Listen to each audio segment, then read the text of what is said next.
I talk to a spirit. She comes in my dreams. What is the path to awakening supposed to look like? To feel like? How do you know if you are on it? We ask these very sacred and sometimes vulnerable questions to many different women from all walks of life. A conversation that needs to be shared and heard. I'm Jo Hendy.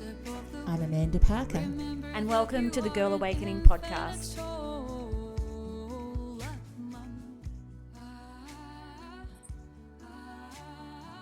Good morning, Amanda. Good morning, Jo. Happy Wednesday. Happy Wednesday, post Samhain. Hello, Eve. Trick or treating. Oh, yes. Yes. Oh, I forgot all about Halloween. Yeah, there you go. There you go. Which adds to a beautiful energy around the space that we're sharing today with our beautiful guest, who's still in the midst of it. Yes, because it's evening where she is sitting today. Yes. We are lucky, very lucky to have another beautiful woman on our podcast, Suzanne Spooner. She is a QHHT and talk, which is the art of universal knowing practitioner.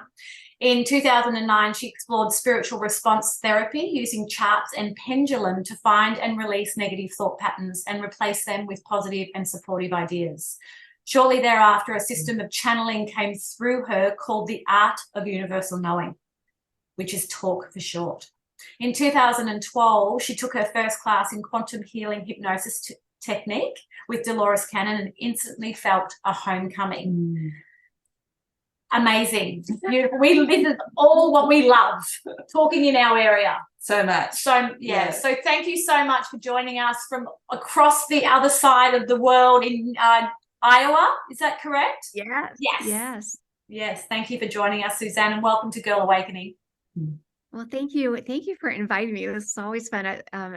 We were talking a little bit before, I love Australia and I love Australians, and I feel like it's a second home for me. So it's a joy to meet with you guys and share with you and your audience. Fantastic. Thank you. Well, a little bit more around your information on your amazing website, where you talk a little bit around how you empower your clients, and it's been coming to us so loud recently around being in trust and listening to our intuition and really exercising that part of ourselves, but also being aware of the signs and looking for the signs. And there's already quite a few of these signs like crossing over with our connection with you today, and particularly things like with the QHHT and the talk technique that you developed. The awareness around working with people like yourselves is just so much in the atmosphere with how we can support ourselves with activating these parts of ourselves and really stepping forward into our true purpose and alignment. So talking to you today has got us very excited and got so many possibilities around where we're going to go. Absolutely. It'll be a fun talk. It'll be a fun talk. And we're going to start with asking you, Suzanne, how did your awakening begin? I love that question. I don't know if I've been asked that before. That's just such a great question. That question made me ponder a little bit, of course, and it really kept bringing me back to one memory. And this is so crazy, but it's the truth. It's a memory before I was born. Yeah. And I remember this as a little girl. I remember telling my mom about it, and then it would leave for a little bit and it'd come back a few years later, and I'd think and ponder on it.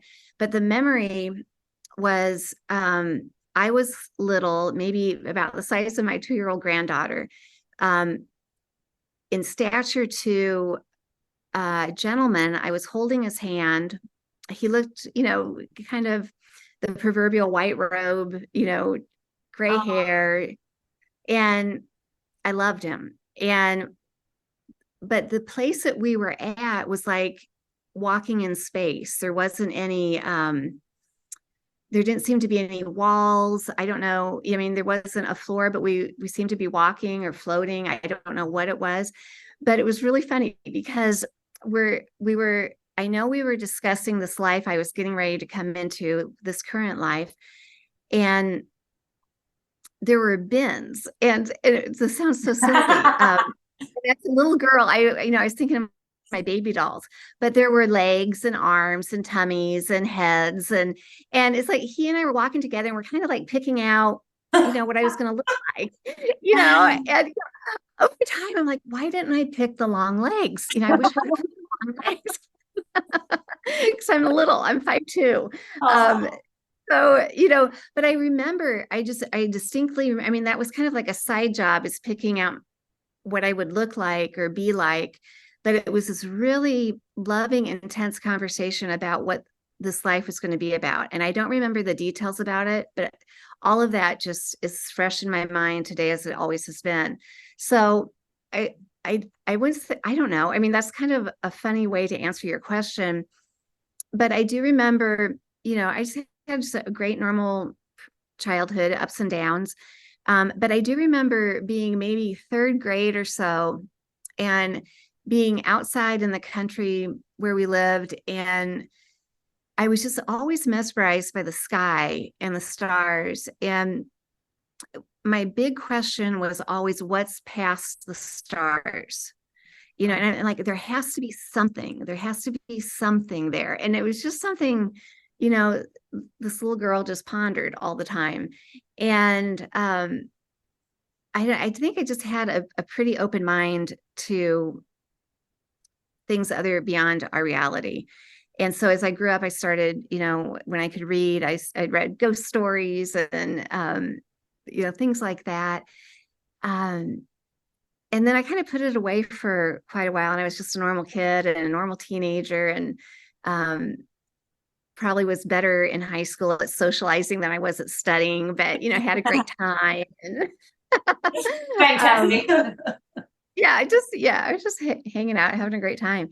And it was probably right before I started having children, I really started diving. My mom's best friend was into astrology and she did readings. And so she'd give me readings, and, I didn't get it, but I thought it was cool.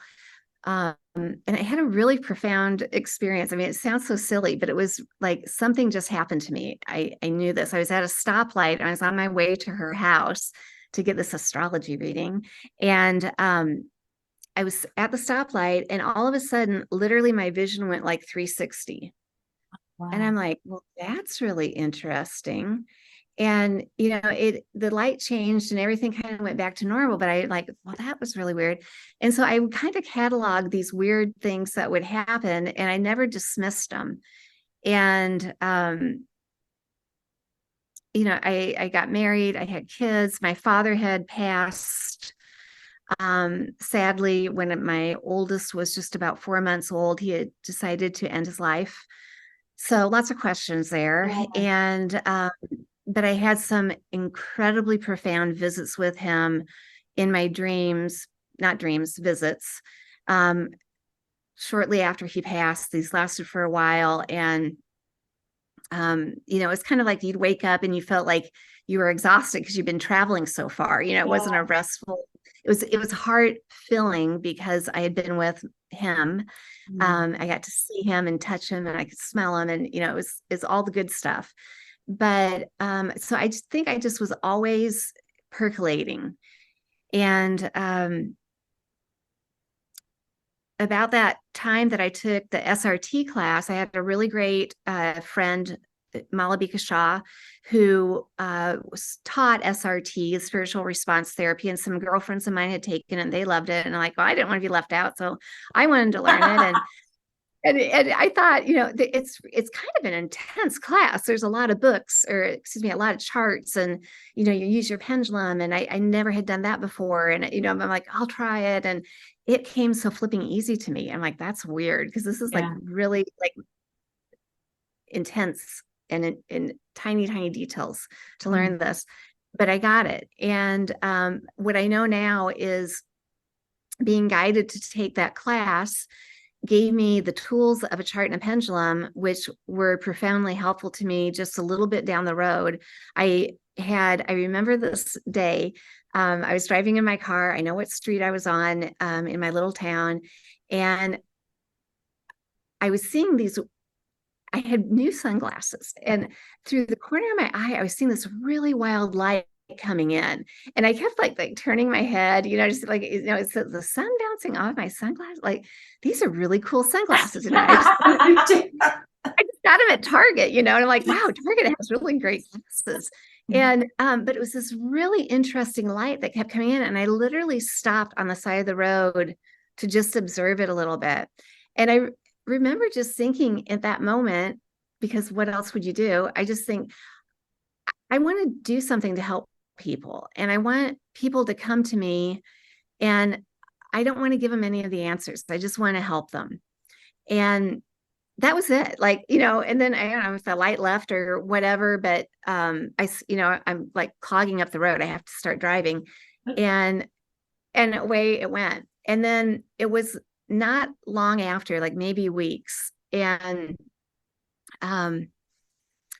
I had learned SRT, and my kids had gone to school. My husband had gone to work, and it was just me and our dog, Jack, beside me. And all of a sudden I felt my dad with me. And I'd felt him many times since he's passed, but this was really strong. And I paid attention, and I had this pendulum in my hand, and I knew to ask yes and no questions with it because of SRT. So I just asked, is there somebody here with me? And my yes goes like this. It's kind of opposite of most people's, back and forth. And it did yes so much, it was like kinking. I mean, it was really bad. And I'm like, okay, and I'm really a positive person, like nauseatingly positive. But I was like, temper it down. Feel you. Not get excited. And I'm like, I wonder if it's my dad, and it goes, yes. And I'm like, okay, figure this out, because my dad and I always had these crazy, great esoteric conversations about, the great beyond and all that. And in my heart of hearts, I knew there'd be a way to communicate with him. And I thought it was through dreams, because that's how we had been doing it up until that time. But I'm looking at the SRT charts, and I'm trying to find a way to like ask questions and communicate, but that's not what SRT is for.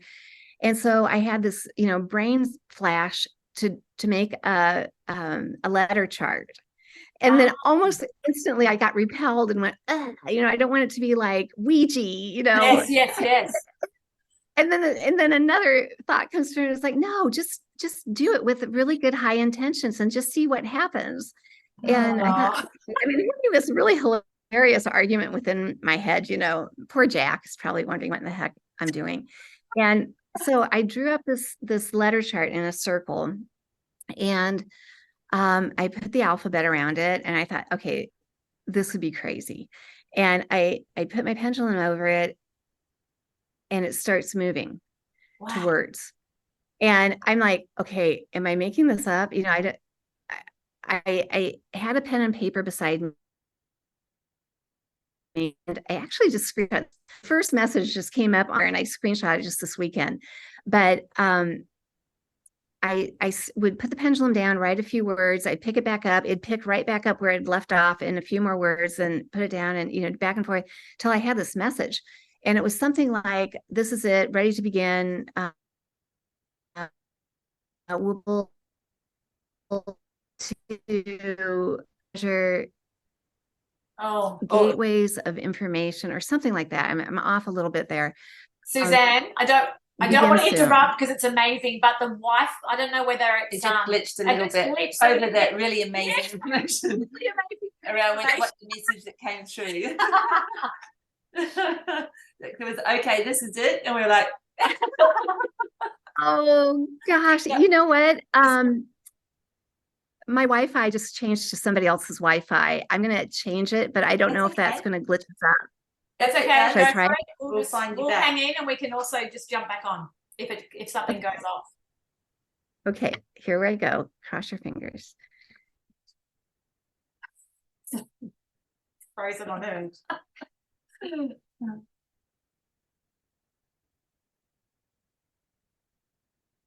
That's so cute. That's good. Oh, yay. there you are. There you are, darling. Yay. Okay, so the other side.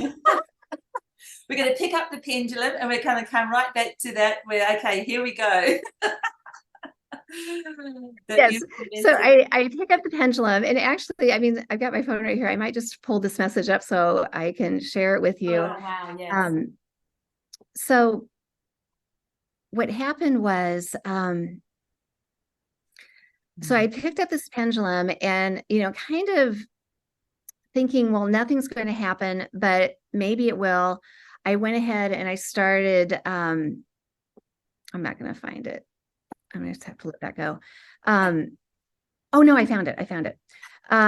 So, I think let's just try this. I had made this letter chart and, I don't know, maybe it'll work, maybe it won't. And as I put the pendulum over the letter chart, the pendulum starts pulling to letters and spelling out words. Wow. And I'm like, am I making it do this? But it's like, it's things that I'm not thinking of, that's spelling out. And I had a paper and pen beside me. So I'd let it go for a word or two. I'd set the pendulum down. I'd write the word out. I'd pick it back up, and heck if it didn't just start right back up where it had left off before. It was just perfect. It was like dictation. And I get this small short message, and here's what it says. Easy to translate with this medium, ready to begin an odyssey. This is it. And I ask, am I working with my higher self for the greater good? And it responds, yes, oh yes, love. Time will tell. Cusp of awareness, begin soon. Will be able to measure gateway to other consciousness. Oh my God. Just a small conversation. Yeah. So, yeah, I'm so glad. I'm glad all this glitching happened, because that was worth it to read the Yes. true message.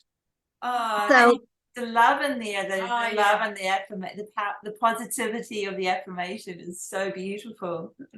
right. And and it's like, where did that come from? Is that like an anomaly? That's just so weird, and as I'm looking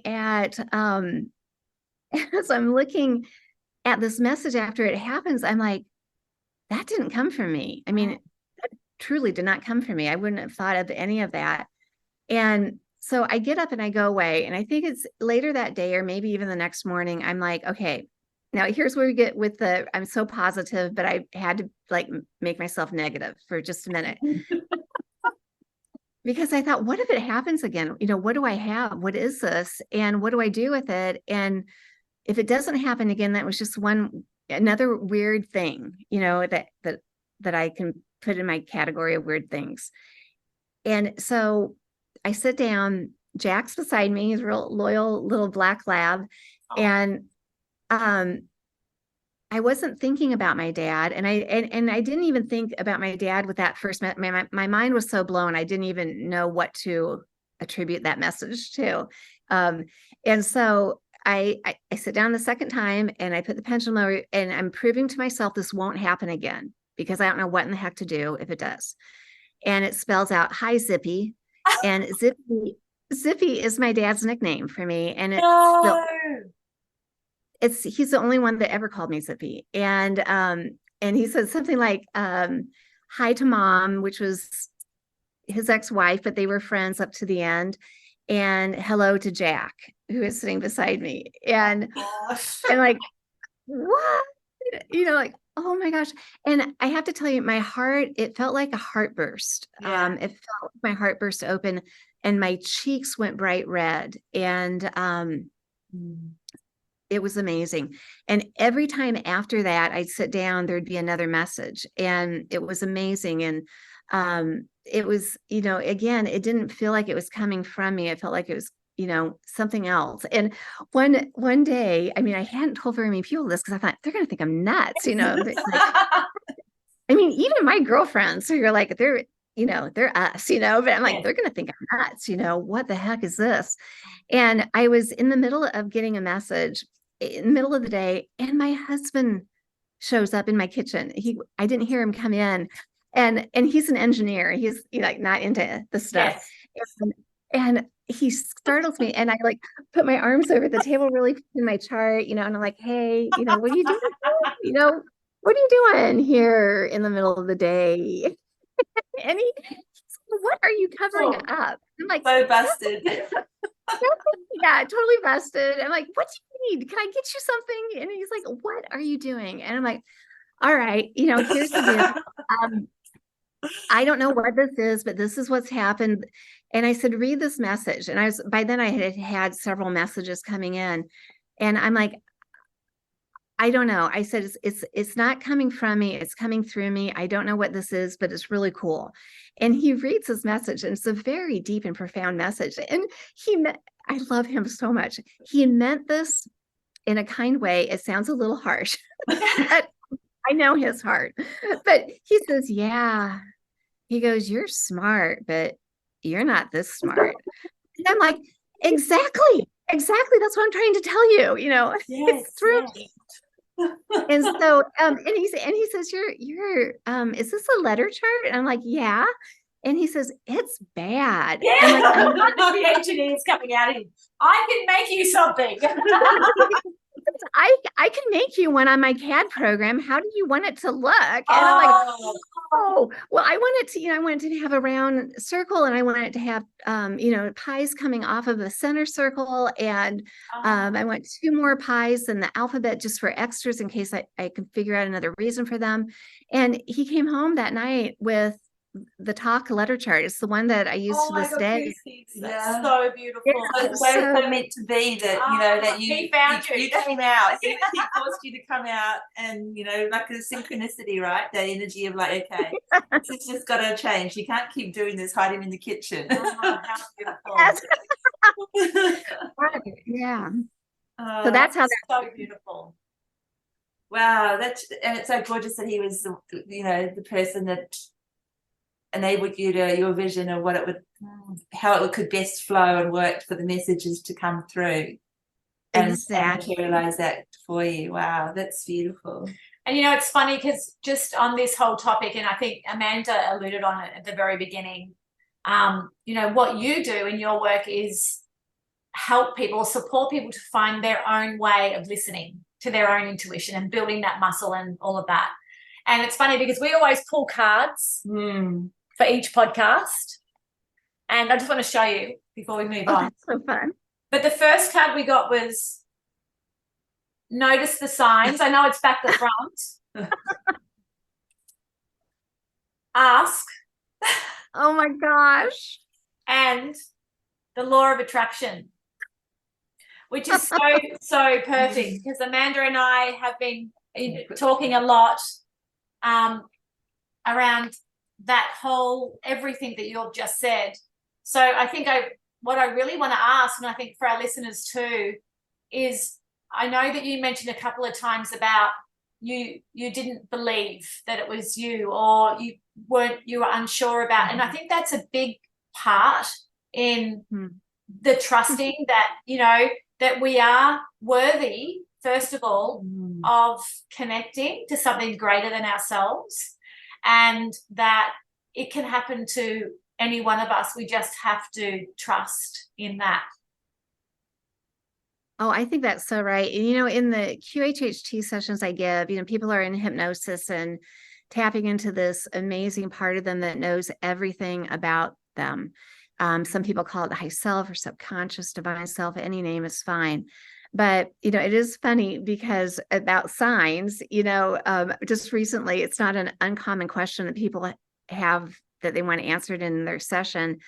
But this gal had, what are the signs that I'm being shown to help guide me?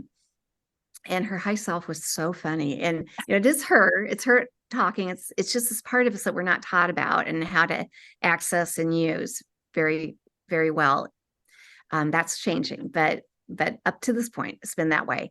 And so her high self is just a hoot. And she says, oh, signs.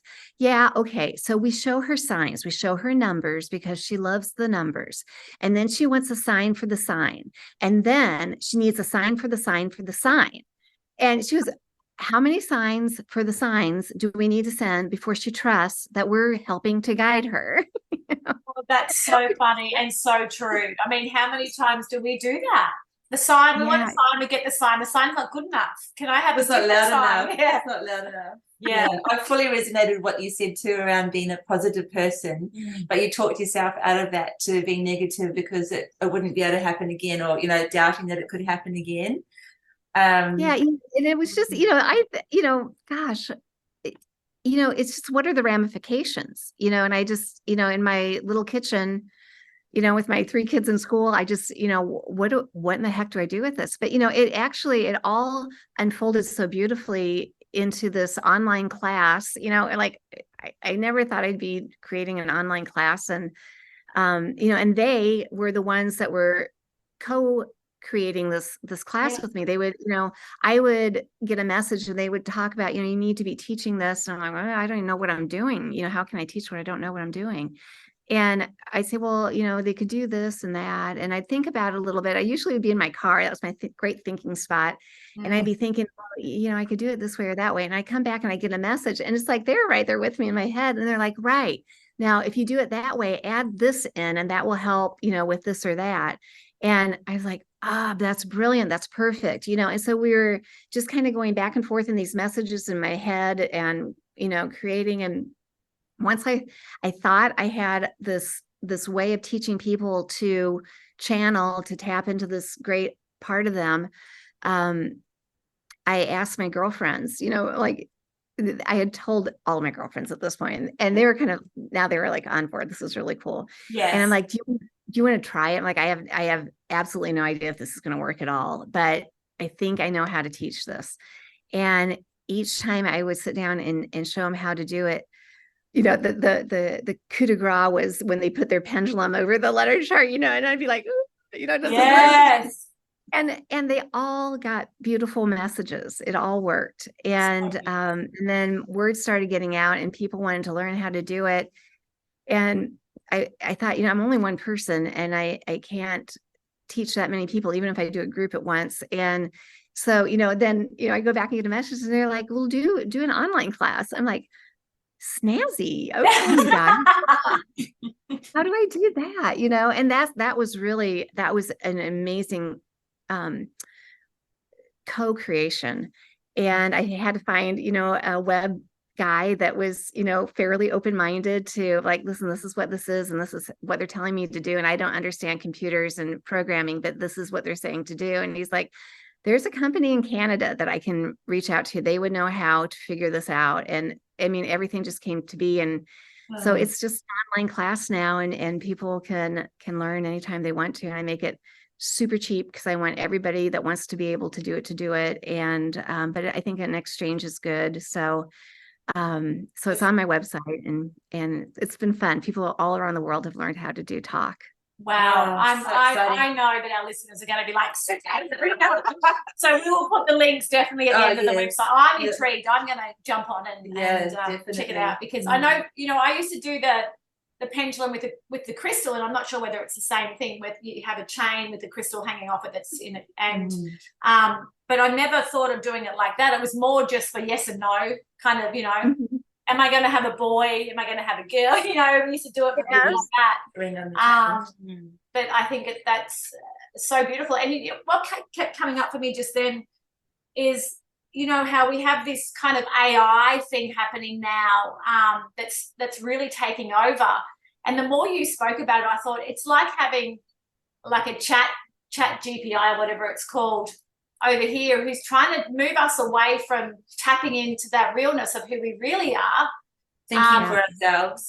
Thinking for our ourselves. Imagination. And it's another form that's drawing us away from actually connecting into this part of us, of who we truly are. Yeah, interesting topic, because I do think we're really at this juncture in humanity where we're going to make a huge leap in our personal intuitiveness and understandings about our place in the cosmos, or we can go this other way and be told what everything is. And it's so beautiful and it's so, detailed and colorful. And so it's attractive, but, the power is within all of us. We all have all knowledge within us. We're waking up from the belief system that we have to go outside of ourselves to find the answers. They always know, whoever they are. Yeah. And that's why, I talk about this with my QHHT clients before we do the hypnosis session, that, we've been sold this bill of goods over a long period of time about our imagination, our creativity. I see our imagination and our creativity as the two greatest gifts we come into a life with. It's our direct connect to God or source or whatever name you give that higher power. It's how we create our life. Yeah. And we're taught to dumb that down right away. And the tricky part that happened, and I say tricky part because I talk about the bad guys, but we're all volunteers in this great experiment. So we're not victims. We're here to learn. But in that great experiment, they sold us this thought that if you're making it up, it isn't real. If you're making it up, it isn't real. And I mean, we've been told this as children about a lot of things that we probably were very in tune with, but the grown-ups had forgotten and they didn't know how to relate to it. Yeah. But where do we make things up from? We make things up from the right side of our brain where our creativity and our imagination is. It's the same thing. Yeah.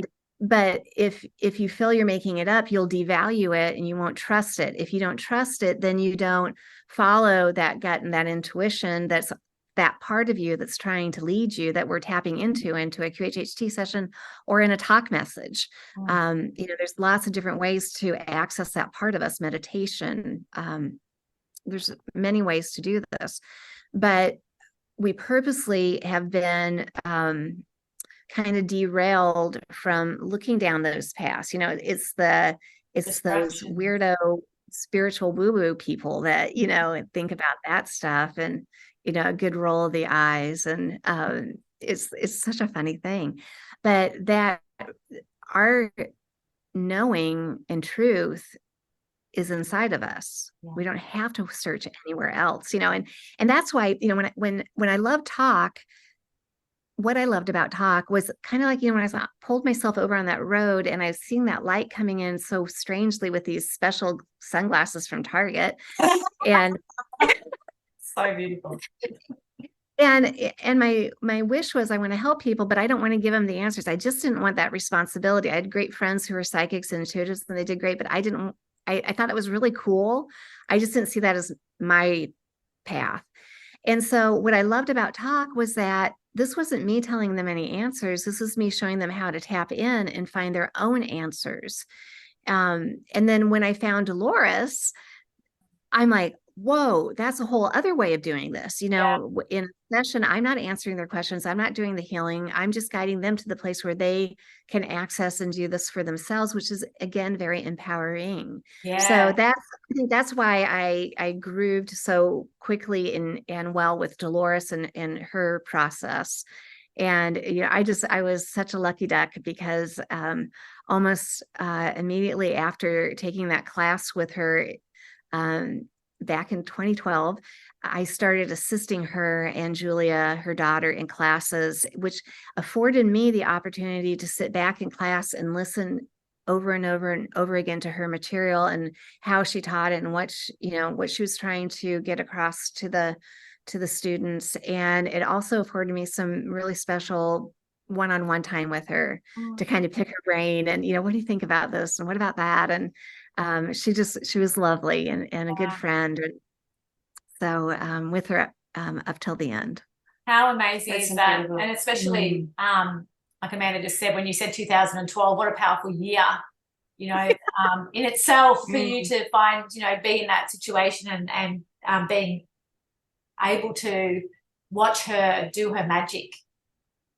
Oh, she was amazing. Yeah. Co-facilitate, because that's obviously the energy connection between you being invited to be, support what they were doing must have felt very right to them as well.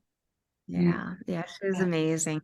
Wow. So do you, just quickly too, do you still ask questions? Are you still continually ask questions with your talk, using your talk technique? Yeah, yes. I'm not continually, but absolutely. I have I've got pendulums like everywhere, like in my purse, office, at home. Yeah, I do. And I have thousands and thousands and thousands of messages. And I've got so many projects going right now, but always in the back of my heart, I've got, I've got so much material. I mean, QHHT and talk to put into books. I've got I have a book that we're just getting ready to put out, which is, it's a whole other subject, but it's amazing. It's called The Designer. And it's, oh my God, I won't even. Yeah, I can't wait to see what that. The name says a lot. Yeah, it sounds incredible. It sounds incredible. So we've talked about how to do awakening and begin, and I know we've even dabbled into this next area. But when did you first notice a shift in your thoughts about the world?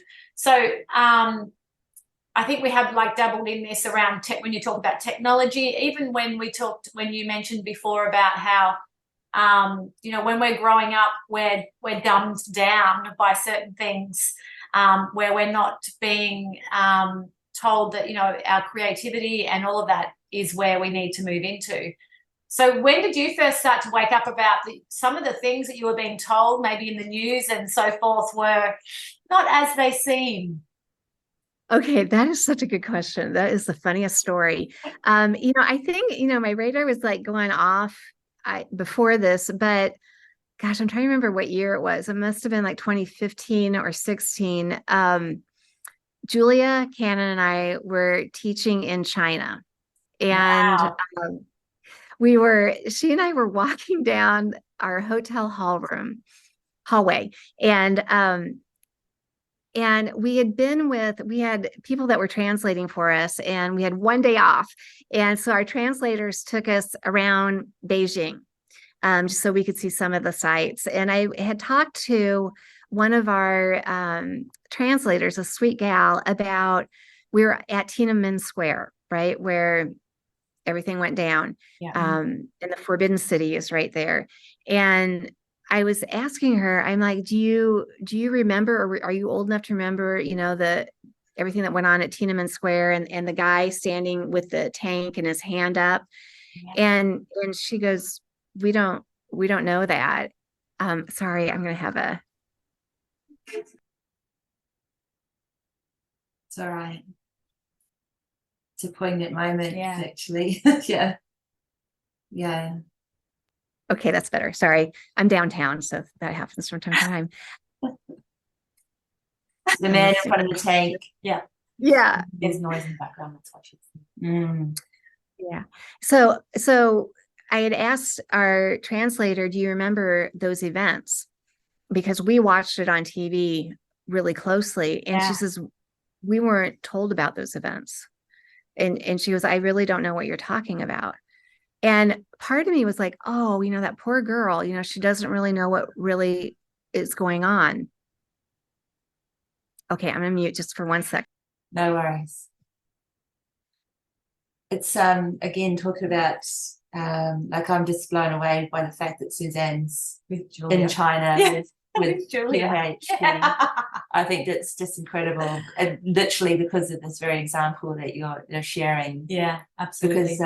Because it's such an incredible culture, the Eastern culture, and the healing systems they have there, and the way they relate to the body and to healing. Yeah. So the fact that they're over there doing spiritual work as well as, we'll say spiritual work. But the students were amazing. So anyways, I felt sorry for our translator because she didn't know what really happened, right? And so Julie and I are walking down our hotel hallway, and I'm like, gosh, that's so sad that they don't know what happened, and we do. And I remember Julia looked at me and she says, how do you know what we are told in the news is true? And I went, like, glitch. Okay, yeah. And that just kind of like kept pinging way in the back of my head for a while, and and it made me start watching things a little bit. And love them or hate them, doesn't matter. But when Trump started doing the fake news, at first I was laughing at him, and then I'm like, hold on, hold the phone, like, what is real? What is truth? And it's so, yeah, that was, I would have to say Julia was my honk on the head Mm. on really paying attention to that. Yeah. It's so interesting, isn't it? Because we've all grown up, no matter what country we live in, we've all grown up watching the news, thinking that that's the Real. truth and real. They're helping us. Yeah. I mean, one of the biggest conversations is around the footage of did man really land on the moon kind of thing. But as an example of like a very big conversation that's still ongoing for a lot of people, like, is that real footage or not? And yet those same people possibly don't even question what they see on the news each day or what is shown to us all the I time. think, one of the great gifts that we've had over these last crazy years is, I mean, it's so visible now where people stand with this, which is, and it can be kind of sad but it's like, whoa, okay, I get it. Like, this is where you're at. And that's cool, and I, because of the work that I do, I really don't have judgment on people with that. I think everybody's at where they need to be for their own soul's growth. And it's just, everybody's not going to fall in line with one thought process. And I'm not sure if we ever want that, but it's just like, there's a great channeler. I don't know if you've heard of him, Bashar. Oh yeah. Daryl Anka. And I remember listening to him years ago, and he was talking about what's happening now. And he says, it's like two trains are going side by side on a track for a while, and you can, hop over to the other one, whichever one you went to for a little bit, but pretty soon they're going to split and you can't hop anymore. You've made your choice of which one you're going to be on. And I think we're kind of there at this point. But from the work that I do, I really have to take an observer role in my sessions to serve my clients in the highest and best way I can. My personal opinions of anything do not matter. I'm just here to listen to what they feel about themselves and ask the best questions on their behalf while they're under, to help them get as much profound information as possible. So this observer role has been a very helpful skill to me through all these turbulent times and what's, I'm sure, coming, because I don't get my gut tied up into, oh my God, I'm on this side and, I'm on that side. And how can you think that way? I don't do that at all. I'm just like, cool, that's what you need to do. And that's interesting. And I really, really love hearing everybody's points of view from all directions. And I don't, some of it resonates and some of it, I'm just like, yeah, not for me, but thanks anyways.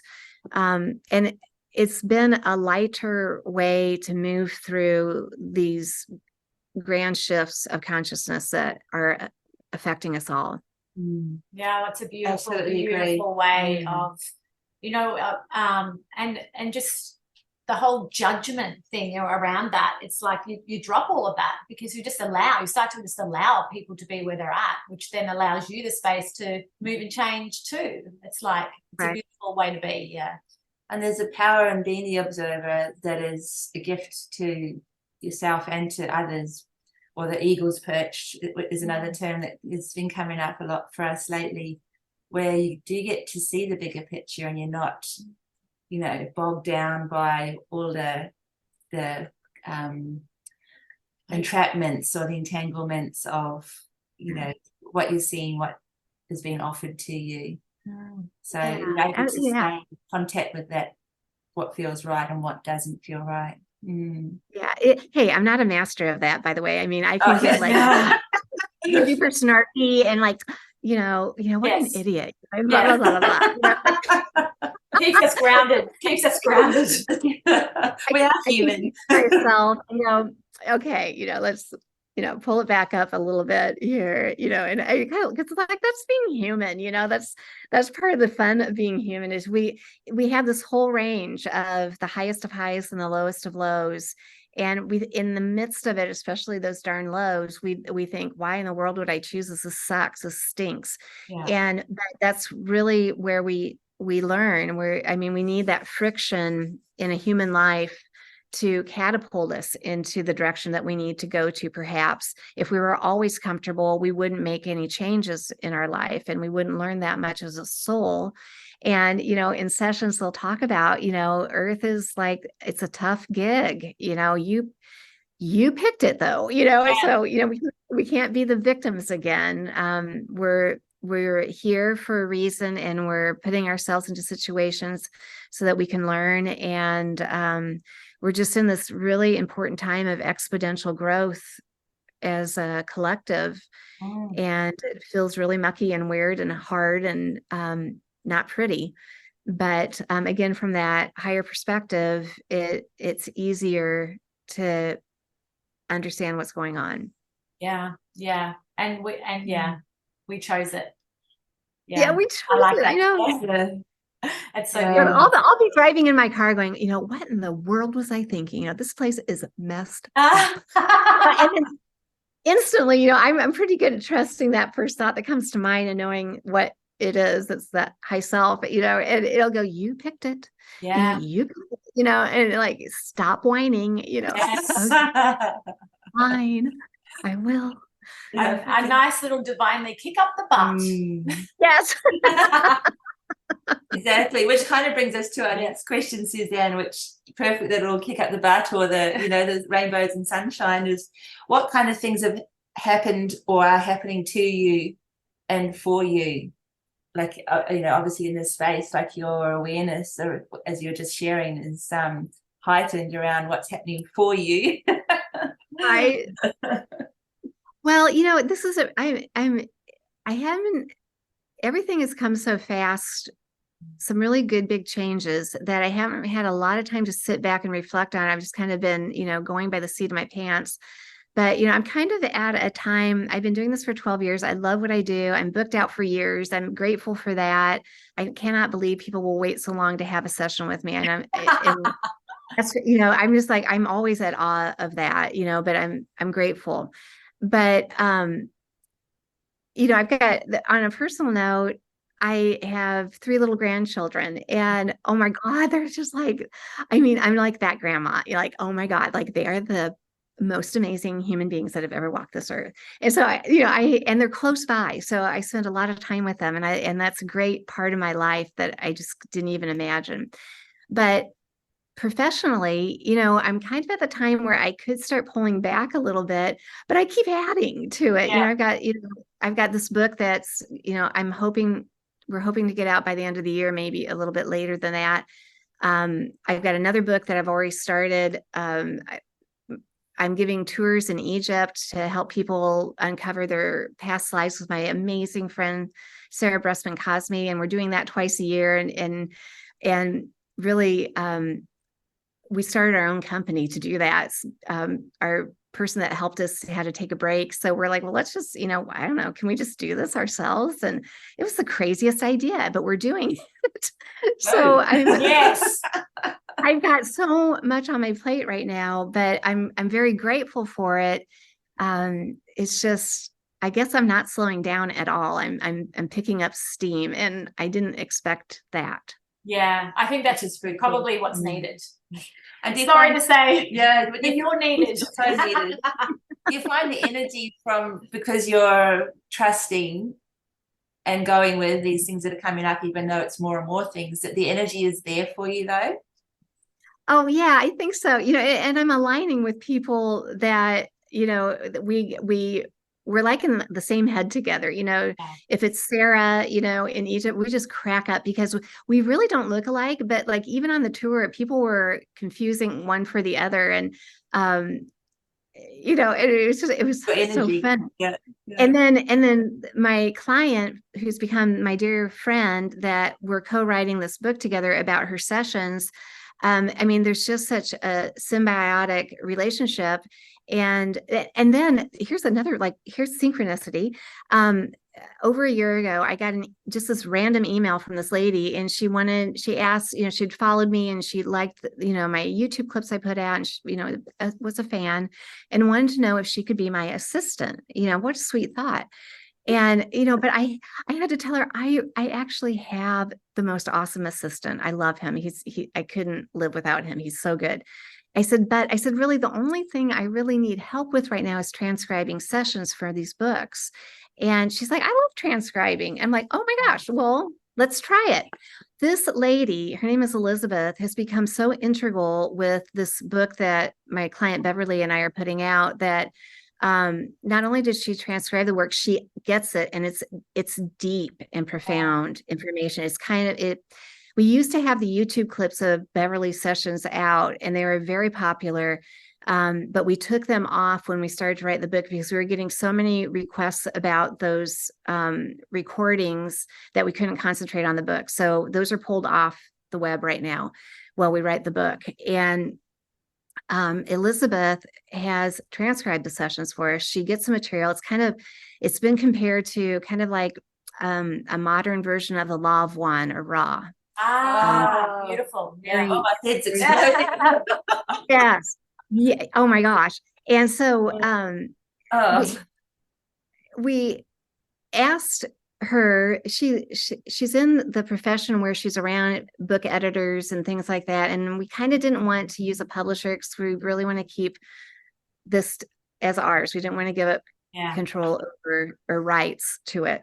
And she lined us up with an editor friend of hers, and we talked to her, and she's really nice. And we're like, this is like, she doesn't get us. No, this is too special to just, no, thanks.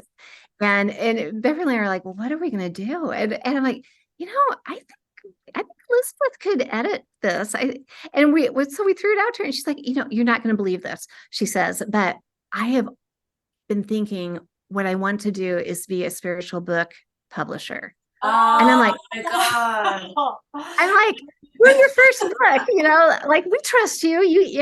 You treasure what we're giving you. I mean, you honor it. So let's do it. And so, I think we're going to self-publish, but she's doing the editing and probably the formatting for this book. And she just, before I got on with you, she sent us our introduction, which was mostly Beverly and I, but she threw in some amazing pieces with this introduction. And like I read the introduction, I'm like, I want to read this book. Like, that is a really good introduction. So beautiful. Oh, the energy. And she does artwork. And so she does amazing artwork. And so we're putting her artwork in to the book that she feels inspired to create after reading different parts of the book. I mean, everything is just aligning. Just coming together beautifully and in a beautiful flow without forcing it. But I love the way you talk about it, the openness that I get a sense of your innate trust around what feels right, that you just go there without questioning it, even, which is just a beautiful. That is beautiful. Yeah, just really learn from that. Oh, so much. Well, and I'll tell you another example. This was hilarious because this like backfired on me so bad.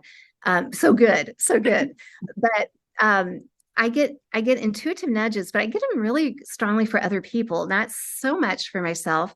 And I know that's something to give to somebody if it keeps coming, and it just won't leave. And my friend Sarah, we knew each other not well, and but I was getting these nudges because she's writing these books about Atlantis and Egypt and all this, and I was aware of her work. And I was getting this nudge. It's always when I'm blow drying my hair, I get blow dry epiphanies, and that Sarah needed to give a tour in Egypt based off of her material. That would work really easy. And I'm like, yeah, that'd be cool. She could do that, I bet.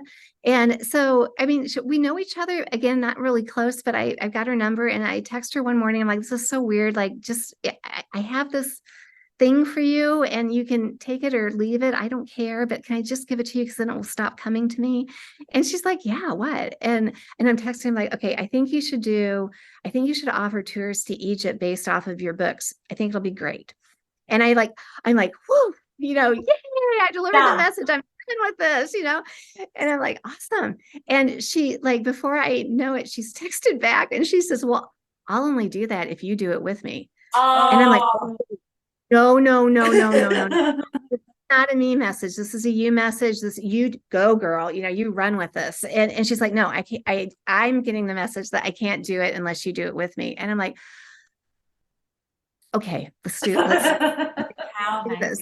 And then I'm like, we got your book material, which is mind blowing. I'm like, what if I'm the one that helps people to unlock their own past lives in Egypt, or connect into the collective consciousness that's there to grab information, and that would be astounding. That would be something that they can't get other places. And she's like, let's do it.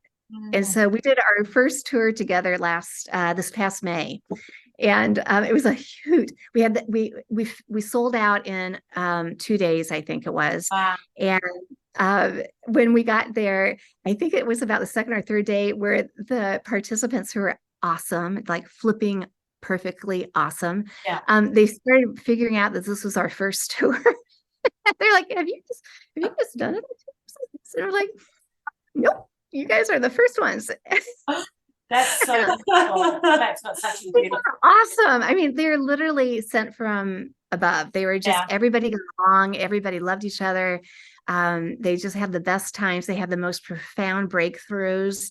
And, at the end of it, we're like, okay, I think we have to keep doing this. And so I love that they didn't even think to question, obviously, where they connected into your offering of the tour. It wasn't until you were all together in person on Egyptian soil where they went, so have you guys been here? Like, well, not physically. Yes. Yes. Okay, caveat, we both had been there before. I've been there. Both had been there. Tour. Yeah. So amazing. But we know what we know, and we would love to share what we have. And it was such a beautiful way to share this information, and then just to watch all these minds open up and these connections, and we had a couple propose to each other on the trip, That's special. That's beautiful. Yeah. So I'm definitely feeling a vibe for this trip. But I love because for me, what you're saying too is like, I feel like with the card ask, like when we go to places like Egypt, there's this ancient wisdom, incredible knowledge in these lands and in the arts that are there, so powerfully still sitting on our earth. With translators like yourself, like you and Susan, like there's Sarah, sorry, so much communication to come through. It just really excites me that this is possible for people to connect into, and to have that communication and have that understanding, that knowing. Yeah, it's beautiful. It is. Really it's like a bonding, and it's a trip of a lifetime for sure. Some people come more than once, but the people of Egypt are astounding. They are so in tune, and it's not everything in life is easier for Westerners to see. It's a third world country, and so there's some things that are not pretty. But one of the things that struck me the very first time I was there was, we'd be going through these little tiny villages. There's not a lot of cell phone use because they're too poor to have a cell phone. And I'm like, I was watching things, so it's quite segregated. So men would be here and women would be there, and they were fine with that, it seemed. But they looked at each other and they were talking, and I'm like, what is so strange about this experience? And I'm just watching, and I'm like, they're not on their phones. They're not looking at phones. They're like truly engaged with each other. Yeah. And I'd watch, little children, running down the road, and, I would think, where's the mommy, who's watching them? And the more I got to watching, it was like the whole village was watching all the children. Yeah. So, I mean, it was just, wow, this is amazing. And they love, tourism is such an integral part of their economy. And they lost so much of that during COVID that, I mean, it was like a love affair. They were just so grateful to have us there, and we're so well protected. And we have security, even though we don't need it. The security guys are awesome. But we travel with an amazing woman named Vivian Zaki, who's a PhD in Egyptology. So she gives that perspective too. So we're kind of hitting 3 different genres with this trip. And there's a lot of something for everybody. It's just, it was a gift to watch people transform on that trip. Amazing. I mean, we're so looking forward to the next one. That's so amazing. And Yeah, what an opportunity. What an opportunity for everyone. Well, it's like we said at the beginning here today with you're sitting on the other side of the world in the evening and we're in the morning. And when you get to travel with people somewhere on the planet and tap into what is there, it just seems like the focus and the intention around what it's all about has to be so activating, you know. Oh, it is. And you have to wonder too, like, I mean, they're all activating each other and we're activating the group. And then how are we have to be leaving an imprint from this high energy group. You know, I'm sure lots of groups are like that are around there to bringing their, because it is a very special space on this earth. And you feel it when you go into these temples and in the pyramids and oh my gosh, it's a beautiful time. Yes, one day. Yes. We're going to move on to our next question. Now, off track, but still on track. What have you decided to change, like throughout your awakening and when you're becoming more aware of things? Has there anything you've had to change? Like, and when I say that, I mean like as in dietary, alcohol, lifestyle, all of those type of things. Have you changed anything in that way or not? Because, you know, it's different for everybody, like we were saying before. Some people don't change anything. Some people it's just happening very naturally and they're still doing the same thing, eating the same foods and all that. Other people have to go through a shift. Radically change. Yeah.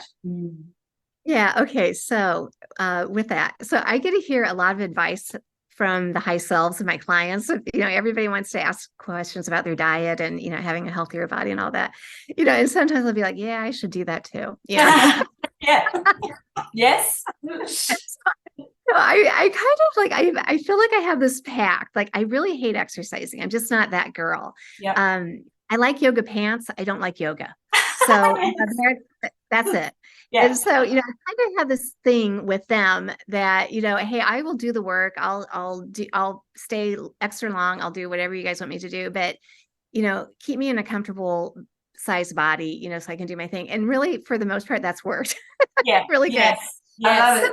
You know, I'm getting a little older and, you know, and things are getting a little different with my body. But okay, so I have to tell you this because it's so recent. I made a huge transformation and it's been so easy, but I'm trying to think who sent me this. I think it was Elizabeth, actually. Yeah, it was Elizabeth. She's such a gold mine to us. It was this clip about, the actual clip was actually about promotion on like TikTok and, you know, other things, other platforms, which I don't do. I have no left brain, so I don't do any of that. I hire people to do that for me at this point because they're better at it. Yeah. But so she knew, you know, we got this book coming up that we're going to be promoting. And she's like, you really should listen to, you know, what this person says about promotion of that. I'm like, okay, that's cool. And, you know, I've got somebody, you know, I'll forward that on to her because she might pick up something from it. But weirdly, in the very beginning of this recording, it's like a podcast, I think. And this guy is talking about this woman who was able to change her timeline to create better health. And I'm like, speak to me, you know, like I get the timeline thing. Tell me about that. And she's kind of, you know, giving her testimony of, you know, she, you know, wasn't having a great relationship with her husband and her body was overweight and she wasn't happy with herself that way. And, you know, it's just this really simple talk that she gave herself about, you know, I'm going to switch into the timeline of my most optimal health. And I am everything with my marriage is going to get a lot easier. And, you know, just kind of talking her through what she would really like to have. And then she says, lo and behold, these things start changing. And she's like, what the heck? My husband noticed that I'm looking nicer in my body and I'm dropping the weight that I wanted to drop. And he's being really kind and considerate, like the way I wished he would be, you know, and she's like, I've switched the timeline. And I'm like, okay, I so understand that. And so I started doing the same thing. I just started talking to myself and I'm like, I want to switch the timeline to my most optimal health. And this is so funny. I had started having what some people would call arthritis, which I don't like to label. And this is so funny. I don't even want to show you, but it's my middle finger. Okay.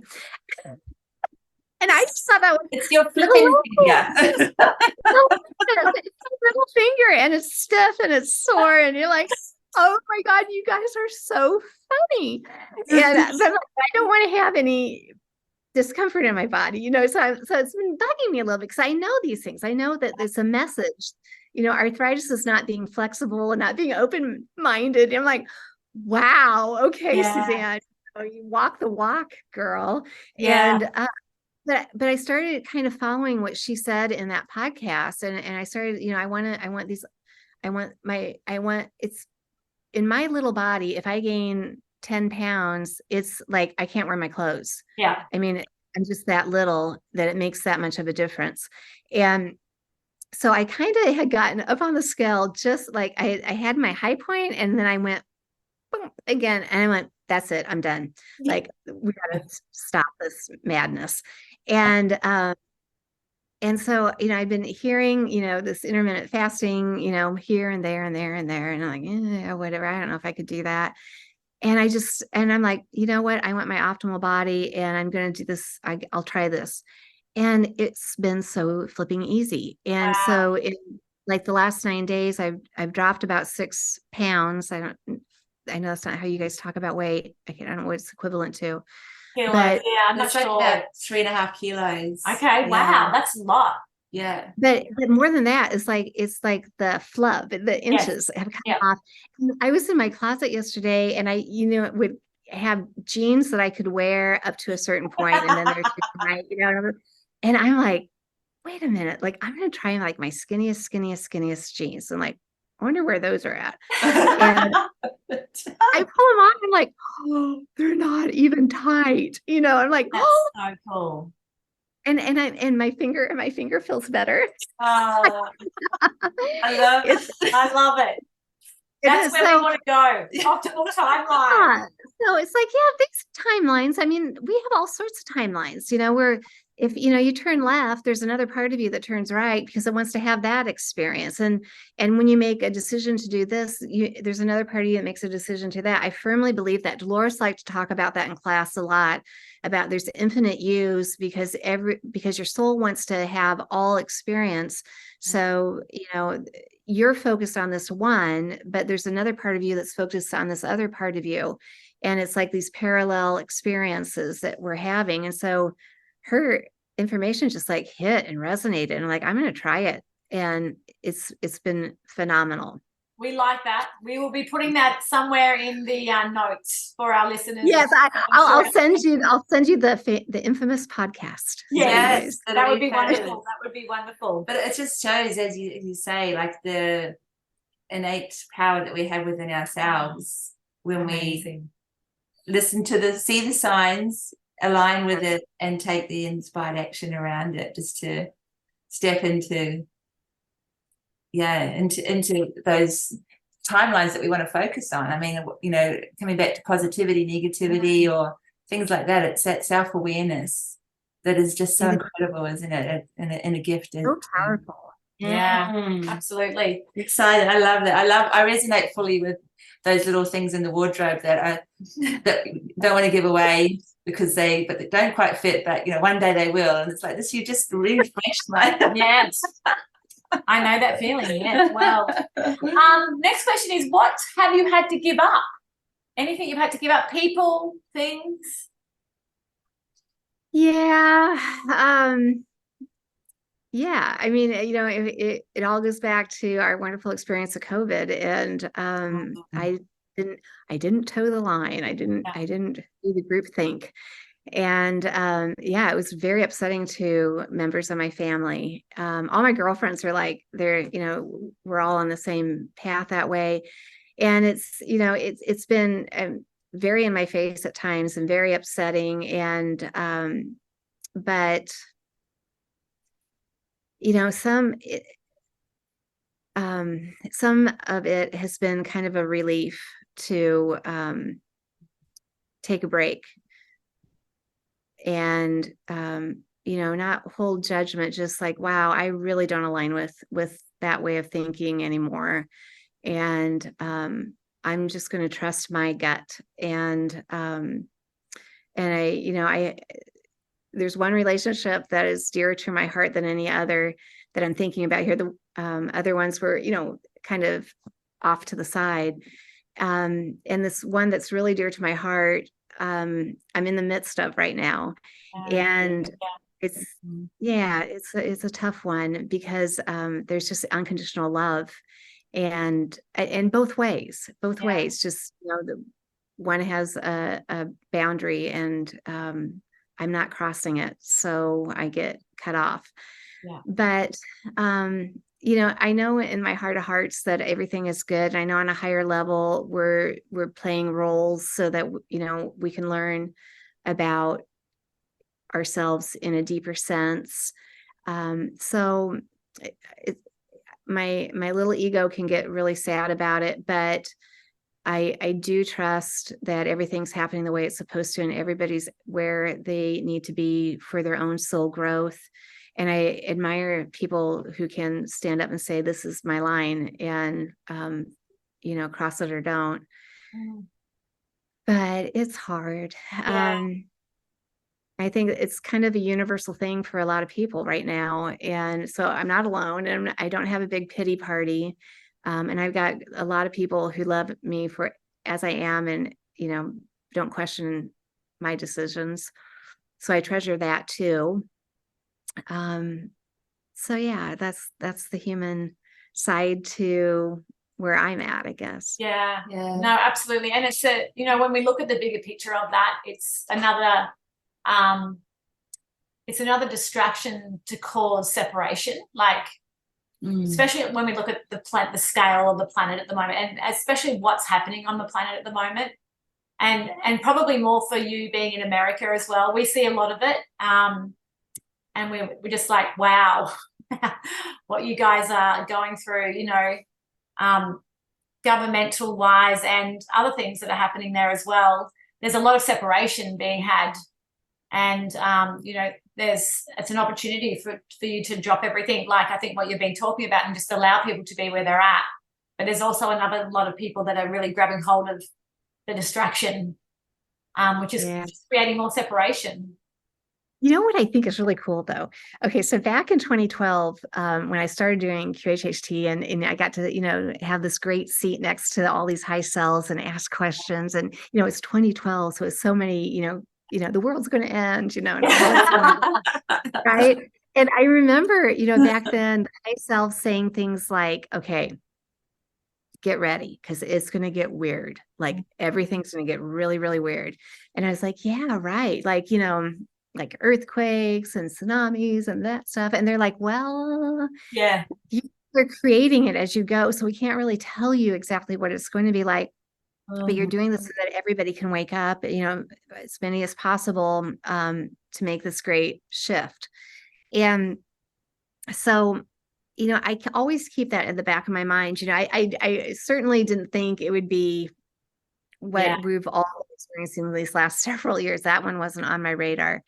But but it's, I think, as ridiculous as things get, it's more and more people are seeing the divisiveness for what it is, and that it's manufactured to keep us separated. And then, I think that helps them make the leap over to, I'm not going to be divisive, and I am going to accept people for where they're at, and let's try to work together. And I think we're kind of, this Middle East stuff is giving people a really interesting point of view. And, it's sad to think any of us need to suffer. But, what I hear in sessions over these years so often is that everything that's happening is that soul's decision. Nobody exits unless it's their time to exit. And it can look terrible and awful and surprising, but it's what they needed and what those around them needed in order for their soul growth. It was agreed upon. And it's so temporary. And this is so nothing. We're so much more than this physical form. And, I hear it, when people have past lives, if you're going on a linear time frame, and they get to that last day of that life and they transition, back to the spirit side, and it's always a beautiful experience. Yeah. I'm not advocating for that, Yeah. everybody needs to go when they go, but there's nothing to fear. There's nothing to fear. And so I have these really funny points of view coming in from all over when I'm watching all this stuff go on, and I don't watch too much news anymore. I just kind of tap in and go, ooh, that's weird. And Yeah.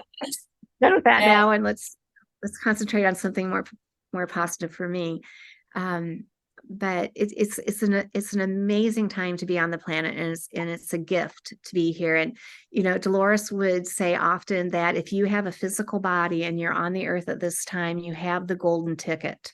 And there's so many souls that want to be here physically experiencing this great shift and change, because it's I think only happened one other time in the cosmos. So it is the golden ticket. And we have to get out of our pity party. And it's very profound.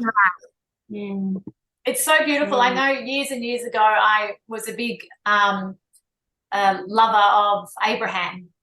They were my first people that I kind of loved listening to. I just got so much from it. And one question that an interviewer asked was, what is the one thing that you miss about planet Earth? And he said the contrast. They said the contrast. We don't have the contrast, the feelings, the experience, on the other side. We don't have that, and you miss it when you don't have it. And it's like, that was such a profound statement to me, because I was like, I never thought about that concept, of when you cross over, there's just love and there's light, and you don't have the contrast anymore. Yeah, it is. It is absolutely amazing. It doesn't feel so amazing when you're in the midst of it times, but if you have that awareness that, this is part of the deal you came here for, then it kind of lightens your load, I think, of, okay, and I think it helps you to stop and say, okay, what am I supposed to be learning from this experience right now? What is it trying to show me? And it's the same thing with, physical ailments with the body. Those are messages that part of you is trying to get you to pay attention to change direction or understanding or belief or experience. And if we navigated with our bodies, we would have a whole different type of living experience. It's really our true north. True north, absolutely. And I think, we've kind of come, it's beautiful, full circle to where we started around leaning into ourselves and that, connection with ourselves as our PowerPoint, as opposed to being drawn out by all the distractions or the razzle dazzle or, the fake news. The true news is our true north. That's the true communication. That's the true information that is our first step forward. Yeah, absolutely. I really love what you just said around the golden ticket. That just changes so much from the point of being grateful to be, like, one, that we chose to be here, but two, to be grateful. No victims. No victims. No victims. Yeah. So we're going to ask you next, beautiful. So what do you do now to support yourself to staying in the moment?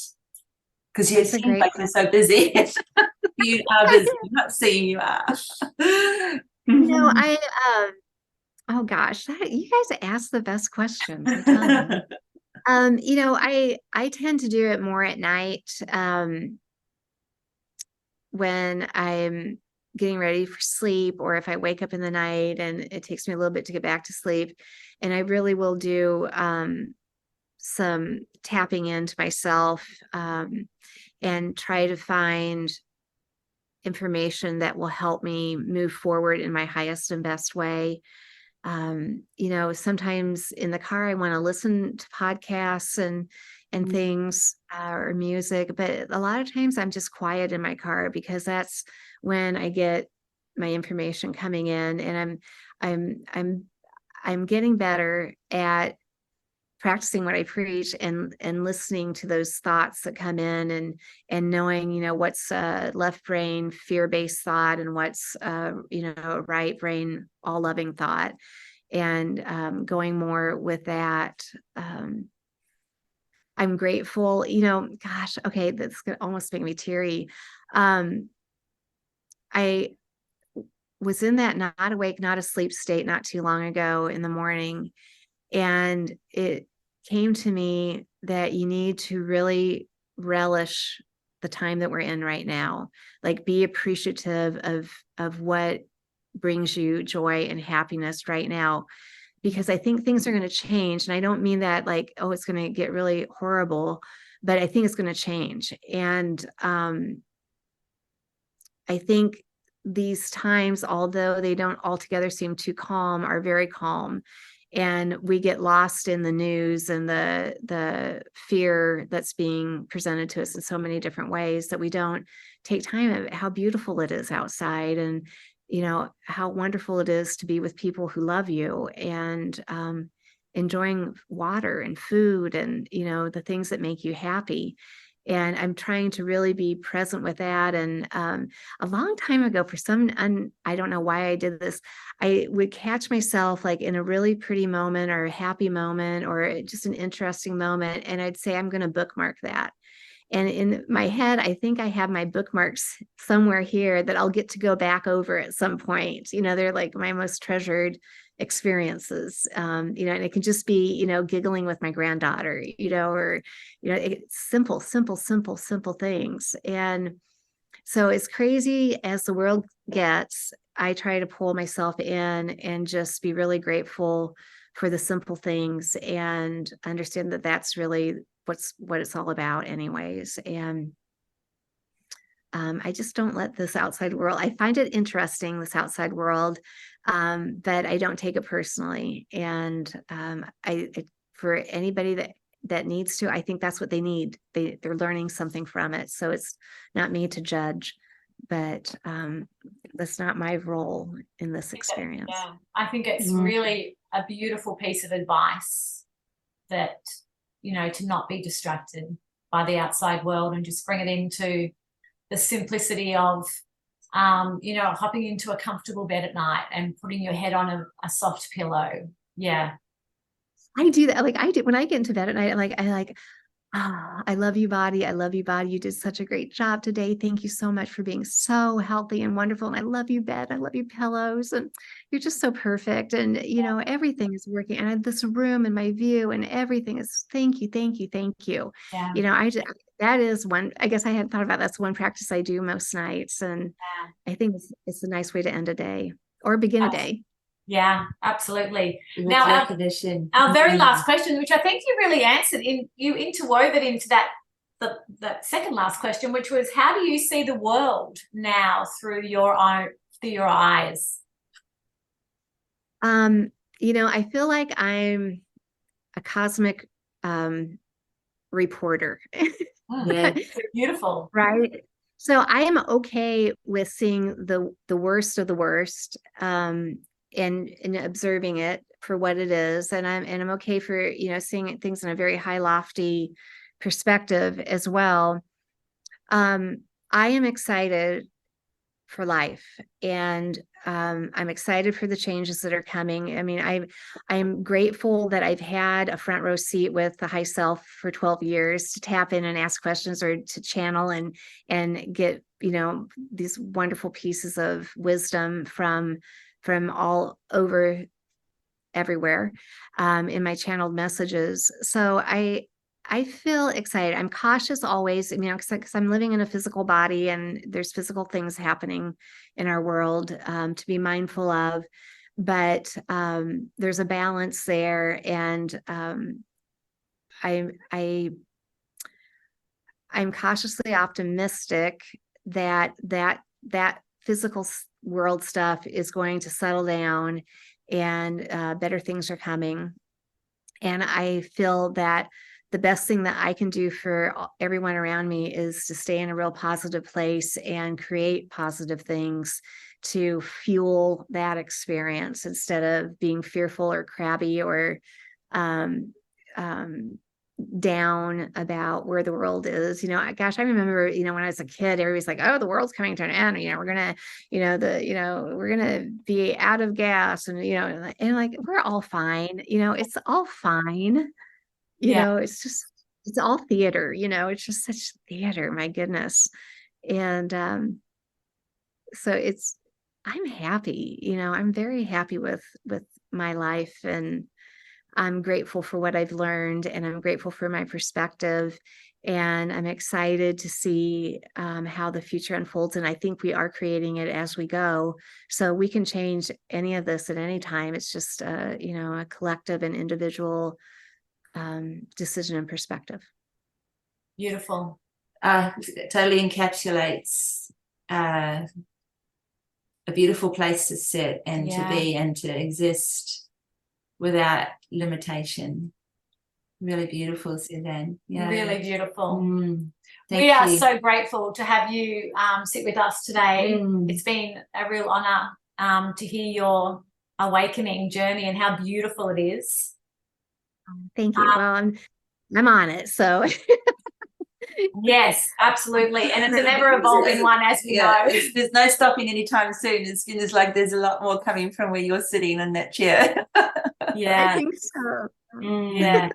So we will put all of the links, all of your links on the bottom of this podcast for our listeners if they're interested in jumping on and doing some talk, which sounds so amazing.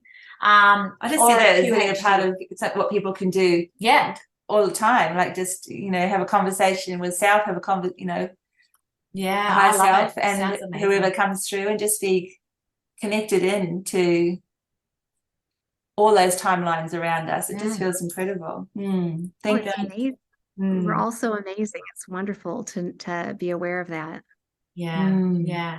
Thank you so much, Suzanne, for coming on, and we will hopefully maybe one day talk more to you about what you do and more about talk. I'd love to learn a lot more about that. I think that sounds really interesting. And design, I think, in the book, in your book, the sessions. I think there's a lot of gift in there with the sessions and people being willing to share their journeys as how powerful those moments are in your QHT. Yeah. The gifts in there for everybody. And when it comes translated to a book, I mean, it's a big ripple. It's the one I love it. Thank you. Yeah, I love sharing what I do, and I hope it helps others. Thank you, Suzanne. Much joy. Bye. Thank you. Thank you for listening to our Girl Awakening podcast. We are also on YouTube as Girl Awakening. We'd love to see you there with comments on how our guests resonated with you or your own awakening. Please share the love with a like and subscribe while you're there. A blissful thank you to Ksenia Luki, the amazing artist behind our theme song. We will see you next week. Bye. Bye.